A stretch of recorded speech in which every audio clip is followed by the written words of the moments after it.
চলো আজ তোমাদের সাথে শেয়ার করি আমি পয়লা বৈশাখে কিভাবে নিজেকে একটু সাজিয়ে তুললাম।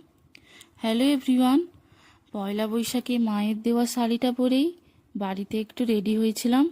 মন্দিরে যাওয়ার যদিও সুযোগ হয়নি শারীরিক অসুস্থতার কারণে, তো তেমন কিছুই নয়।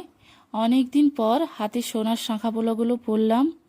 তেমন পরাই হয় না।